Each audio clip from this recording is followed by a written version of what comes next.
Right. It says I'm live, and we're live, yes. Hi. We're doing a PMQ response.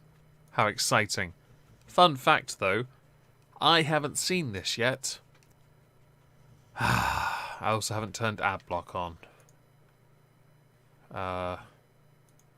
Let me just put an image up. Let's do that, so I can go and tab out and put it on. There we go. I have to because otherwise we'll have an issue with ad breaks, because this is another one of those versions where we don't have the British Sign Language. So the resolution is higher, but unfortunately UK Parliament has yet to do that on their own damn channel. Because they're dicks. So I actually have no idea what this PMQ is about. Hello, Raina Park, Leona, Karma, Tom. Hope you're all well. Hope everyone who joins is well. Hope everyone sees this on playback as well. Hello, Russell Burnham. So this should be interesting. Yes, let's go with that and see how long it takes for me to get really confused. Over the last week, thousands of people across Franklin Great Park and South Northfield have done what's been asked of them to go and get a test because of a small number of South African variant cases in the constituency. Would the Prime Minister join me in thanking Dr Justin Varney and Councillor Simon Morrell and Birmingham City Council for everything they've done to be able to scale up mass testing across Franklin Great Park and encourage anyone who hasn't had a test so far to get one at one of the designated sites? Yes, indeed. There was a article I saw earlier of not only people having issues getting tests, but issues of people getting vaccines where they were told, you must go get one. And then they go to try and get one and are told, we have none. Feels like a waste of a journey, really, doesn't it? Indeed, Mr. Speaker. I thank my honourable friend for raising it. I joined him in thanking the NHS staff who are scaling up testings, the surge testing in the way that he describes, and I encourage everybody in the area, and indeed throughout the country, to get a vaccine when you're asked to do so. It is so quiet in there, isn't it? I don't like it. Can you do me a favour, Boris? Tell me when all politicians have had one. Can we just have them all back in the chamber shouting at each other, please? Let's come to the Leader of the Opposition, Keir Starmer. Mr. Speaker, can I begin by thanking everybody involved in the vaccine rollout? We've now vaccinated, I think, 12.6 million people. We're on course to vaccinate the first 4 priority groups by the end of this week. I do want to say, as great it is that you're now on the side of the vaccination programme, hello, Gemma. You were dumping on it earlier, and I'm sure Boris will use that against you anyway. But I'm glad you're actually championing this sheeple thing. That's a truly amazing achievement. Can the Prime Minister confirm today that the government will extend business rate relief beyond March 31st? Damn, he went straight in for the question. I was expecting more than that. Huh. That's interesting. That's really interesting. I wasn't expecting it. I'm going to go ahead and posit an answer. The Chancellor hasn't given his budget statement yet. Therefore, this will not be announced until then. Which can be argued to be a bit of a wasted question. Hello, Theodore Ichabod. Hope you're well. But it might just be me that thinks that. I could be wrong. Who knows? I'm afraid, Mr. Speaker, I'm glad to hear him join in praise of the vaccine rollout, which is indeed, I think, a tribute to the NHS staff and the Army, the volunteers, and many, many others. And on his point about the extension of business rate relief, he knows that this government is committed to supporting businesses and people, livelihoods throughout the pandemic. That is what we will continue to do, but he should wait until the budget for the Chancellor to explain exactly what we're going to do. Yeah, I kind of figured that would be the answer. And I also figured Boris would do that. Take a little bit of a dig at Keir Starmer. Yes. Mr. Speaker, I think that answer was that the Prime Minister can't give an answer yet. Yeah, that's the point of a budget. You unveil the whole package then. You don't bleed it out before then. What's... That's a non-point, Keir. Oh, dear. I assume... Okay, so I will say there is a legitimate aspect to it, in the sense that in the circumstances we're currently in, perhaps having the statement sooner would be beneficial. But no one's going to break regular protocol or procedure or tradition for that. And if Boris had, if Boris didn't want to announce it yet, chances are it's because they haven't thought of whether or not they're going to retain it yet or not. Yeah, there's always that. But hundreds of thousands of businesses are affected by this. You mean the same hundreds of thousands that are going to go under? And the trouble is, Mr. Speaker, that businesses don't work as slowly as the Prime Minister. They need an... Hang on. I had to yawn. Sorry. You said businesses and slower, unlike, Boris. If that were true, why is it that Boris managed to get on top of other aspects of this sheeple crowd control stuff, like that vaccine thing, to the point where the EU have had to issue an apology for not getting on top of this anywhere near as fast? Hello, Normie, hope you're well. Anywhere near as fast as, well, the UK. It's kind of shite, really, isn't it, to say he's... I mean, he's slow in other areas. He does like to bleat on. But you can't say he's not a man of action when he managed to get ahead like that. Answer now. As the British Chamber of Commerce says, businesses simply can't wait until the March budget. I think they can. It's like, what, 3 weeks? 4 weeks? They can wait. Let me try another vitally important question for businesses and for millions of working people. Can the Prime Minister confirm today that the furlough scheme will be extended beyond April? Hello, Globus Hystericus. The furlough scheme. So, as far as I was aware, there is one more instalment people are due. If you're self-employed, one more self-employment income support scheme payment. I don't know when that is. Hello, Spoonie. Hope you're well. Furlough is supposed to end then, yet we're supposed to possibly still be in a lockdown until May. So there is a point here, a possible argument, a verifiable one, a valid one, sorry, that perhaps it would be advisable to push the furlough back a bit further. Whether or not it's on the cards, you're not going to know until the budget statement in March. And since furlough won't be ending until April, it's not really a huge need-to-know thing. Chances are they'll have to anyway, though, to be honest. Mr. Speaker, I think most people in this country are aware that we're going through a very serious pandemic in which rates of infection have been steadily brought down thanks to the efforts of the rich people. I think also members of this House are familiar with the notion that in just a few days we will be setting out a roadmap for the way out of this pandemic, a roadmap that I hope the Right Honourable Gentleman and his colleagues will support, though the support, as we know, tends to be a transitory thing, Mr. Speaker. 1 week we have it, the next week we don't, but he won't have to contain himself for very long. Essentially telling him, we'll get back to you when things are announced, not sooner, which is where Keir Starmer kind of has him, because Keir's that he's being opposition, he can say, yeah, but we want it now, we want it now, we want it now, we want it now. But that's not how this works. Even Keir Starmer knows that, but it's the only thing he's got at the moment. Hello, Snack Sabbath, hope you're well. Cracking name. Keir Starmer. Mr. Speaker, let me let the Prime Minister into a secret. He can take decisions for himself, and he doesn't need to leave everything to the 11th minute. You do realise, though, that all the decisions you're referring to, furlough and business rates, fall under the purview of Rishi Sunak, a.k.a. the Chancellor of the Exchequer. Boris can have an opinion on it, and yes, he does dictate policy, but how it is implemented comes from the Chancellor. Do you know any second languages? Yes. 2. Fluently. We will never speak of them, though. Maybe 3, maybe.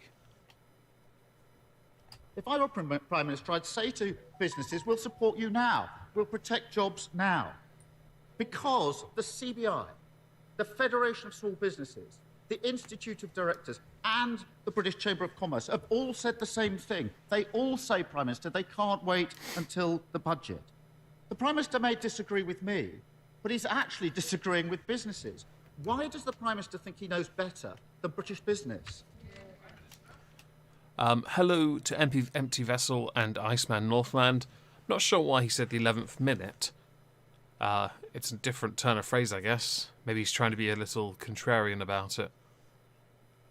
I've concluded that PMQs is a massive waste of time. It's become a waste of time. It used to be a really interesting spectacle, and I think it's lost that.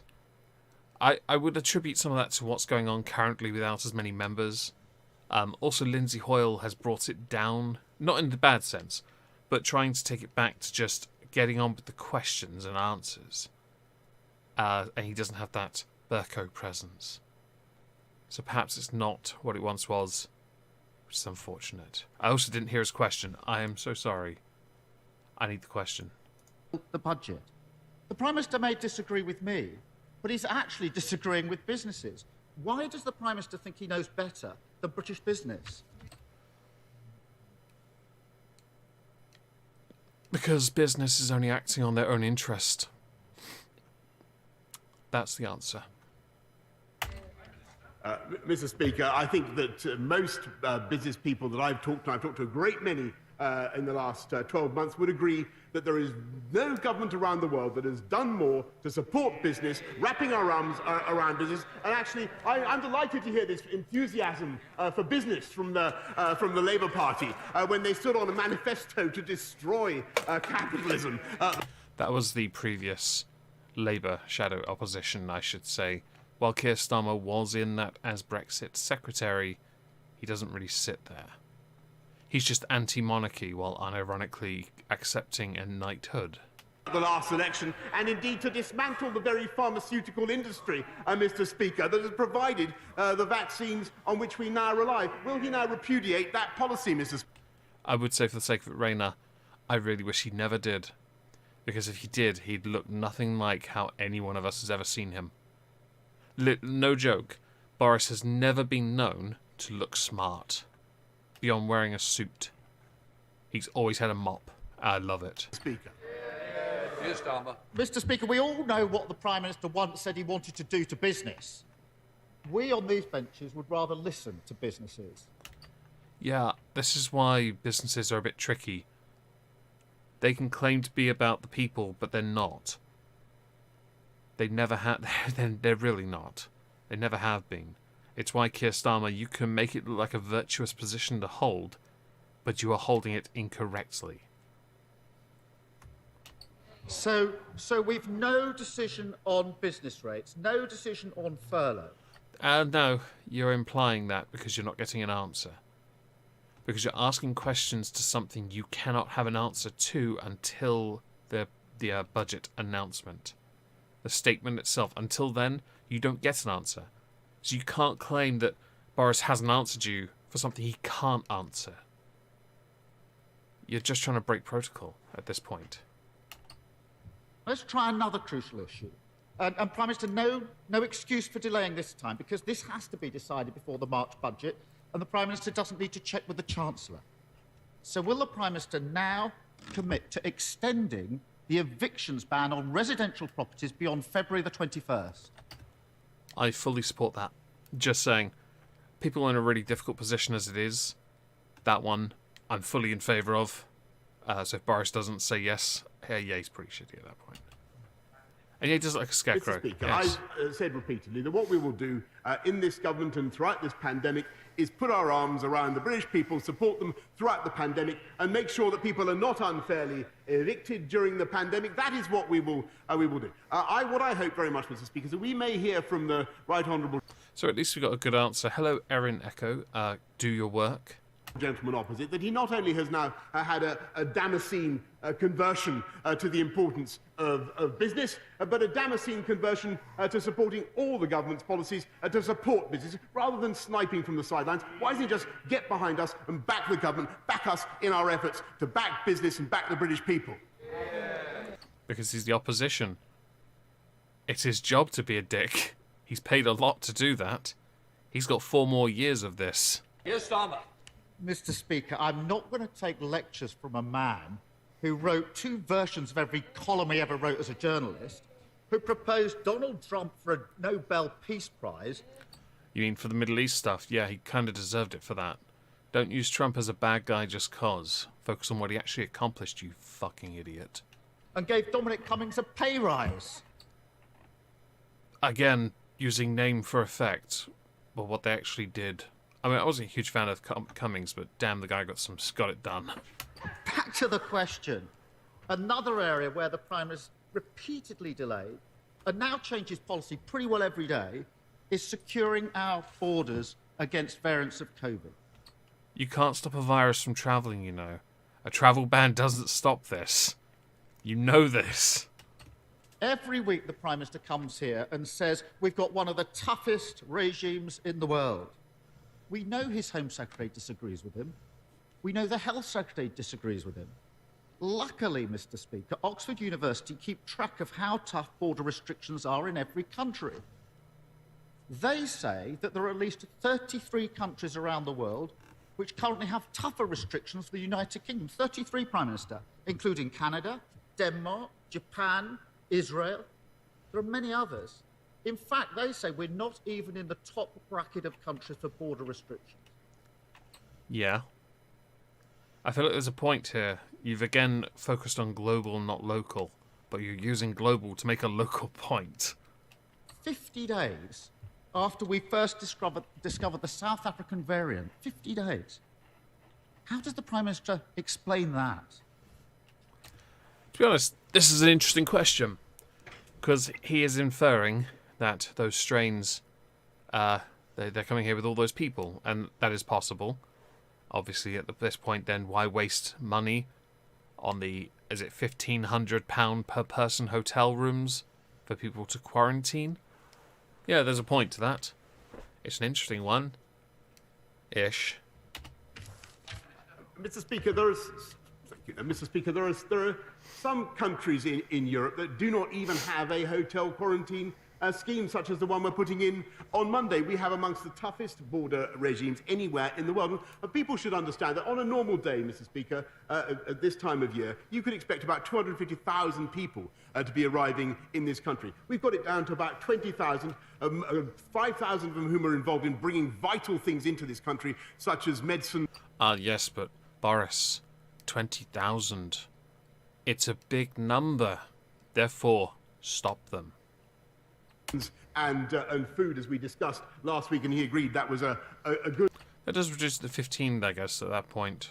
So, can you explain the rest of them? idea, Mr. Speaker. Unless he actually wants to cut this country off from the rest of the world, which I think last week he said he didn't want to do, unless, of course, he changed his mind again, Mr. Speaker. I think that this policy is measured, it is proportionate, it is getting tougher from Monday. I hope that he supports it. He won't. He'll abstain. I don't think it's the worst policy if your intention is to restrict movement, but to do so in a way that controls what comes in and out. And let's not forget last week, Keir Starmer had to issue an apology after he lied in Parliament, claiming he hadn't said something when in fact he had. Yes, Starmer. Mr. Speaker, the truth is this. The Prime Minister is failing to give security to British businesses, and he's failing to No. He's not failed.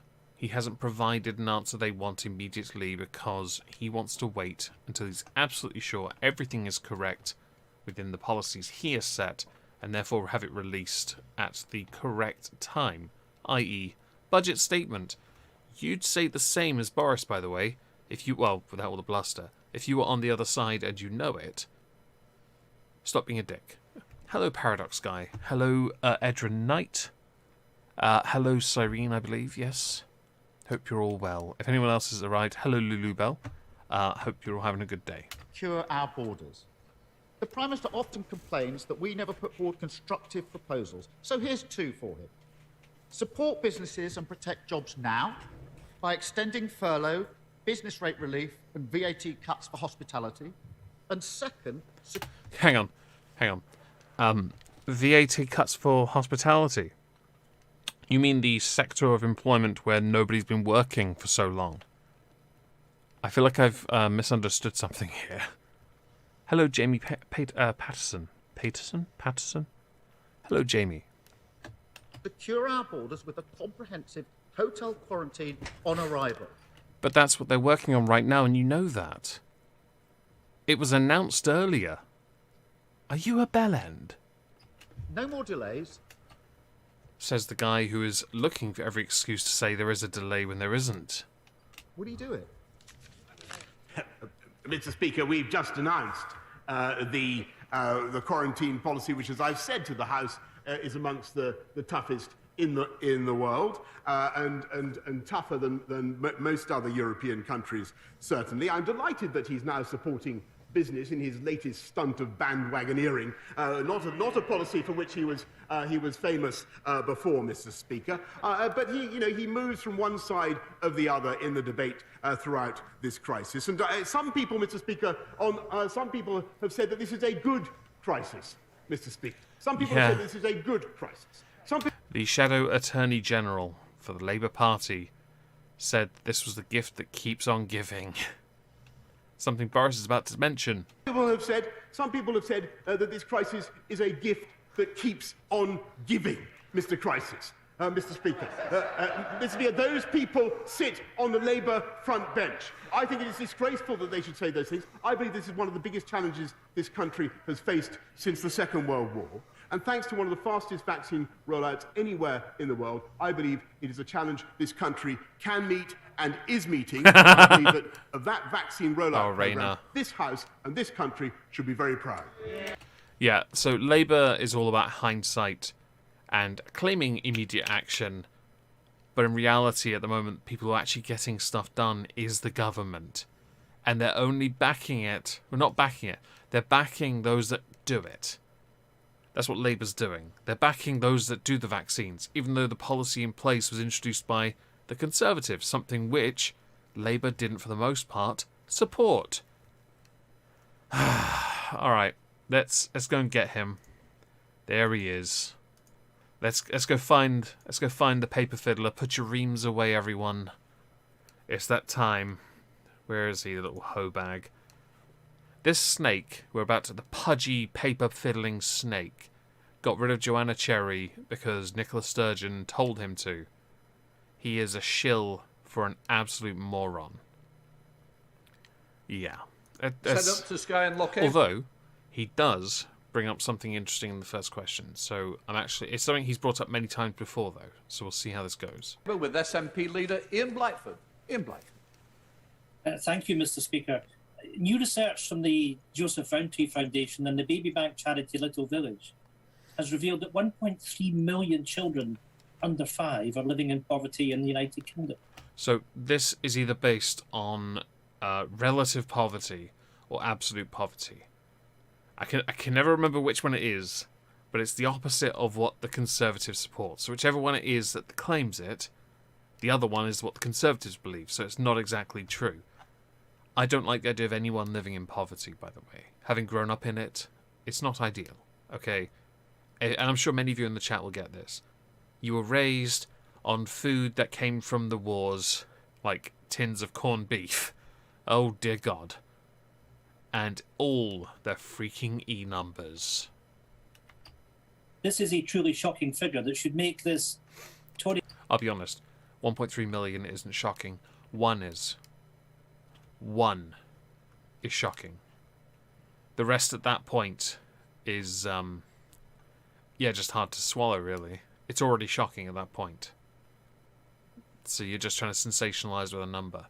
Also, those numbers have to be verified by sources. So, citation needed, Mr. Blackford? government utterly ashamed. The Scottish National Party has repeatedly called for a financial package to boost household incomes and reverse this Tory child poverty crisis. Yeah. You know what? I don't know what it is. Something about constantly doing, especially with the Scottish Nationalist Party in this, they always had this stance of, it's the Tories, it's the bloody English Tories, it's all their fault, everything's their fault. forgetting why we can't just spend, which is why there's always been an air of reluctance when it came to furlough and self-employment income support schemes. The Prime Minister has the power to tackle child poverty right now by making the £20 uplift to universal credit permanent and by extending it to legacy benefits. 20 quid. Are you telling me that's all it takes to fix child poverty? You know, based on that look on your face. Oh boy. The Tory government's been stalling on this for months. Will the Prime Minister finally act? Or will he leave millions of children out in the cold? Some corned beef is good. I'm referring to corned beef from the tin, with the cold fat wrapped around it, with a texture so vile that the hardest part wasn't getting it down. It was when you had to, I'm going to finish that out. I'm not going to finish that. No. Minister. Mr. Speaker, I think that the whole House in this country should be proud of the way we've tried to look after people, the poorest and neediest families throughout the country, not just with universal credit, which the party opposite would actually abolish, Mr. Speaker, but by helping vulnerable people with their food and their heating bills, the £170 million winter grant scheme, looking after people with the free school meal vouchers. And as I've said before, Mr. Speaker, we all put our arms around the people of this entire country throughout the pandemic. Let's return to Scotland with Ian Blackford. Yeah, let's give him a second chance, shall we? I have to say, Mr. Speaker, that was pathetic. That was no answer. We're talking about 1.3 million children under 5 in poverty. Let me quote, "She cried on her doorstep because I gave her nappies, wipes and winter clothes for her child. I went away with a lump in my throat." These are the words of Emily, a baby bank worker who's supporting families that the Tories have pushed into poverty through a decade of cuts. They don't need more empty words from a Prime Minister who simply doesn't care enough to act. Mr. Speaker, this morning a new report from Citizen Advice Scotland warned that Tory cuts could reduce the value of universal credit by as much as a quarter just when people need this money the most. Will the Prime Minister agree to meet with me and other opposition parties ahead of the budget for an urgent summit on tackling child poverty, or will he be yet another Tory Prime Minister who leaves a generation of children? Oh, shut! I'm done with you already now. It's always this thing of, are you willing to meet with me, or are you just this kind of person? We don't negotiate with terrorists, okay? And constantly referring to those who run the country in an attempt at trying to be derogatory, most people overlook it. Just shows how weak you are, Blackford. You could have had a point as well. Oh well, you're lost. As far as this PMQ go, and you notice how short it is, yeah, because there was so little substance to this. I'm a bit disappointed by that. I do apologise. There's just not much going on at the moment. I don't know why. Oh dear. Okay, as we're done, I'm going to go disappear and do some YouTube stuff for a Patreon hangout. I'm genuinely very grateful to all of you that have turned up. Hello Maggie Henshaw, hope you're well. And Admiral Bees, but I'm going to disappear now. Thanks for joining. I'll be back here on Friday for the political recap with Trups. That should be fun. No idea what we're going to talk about just yet. I'll see you all then. Bye.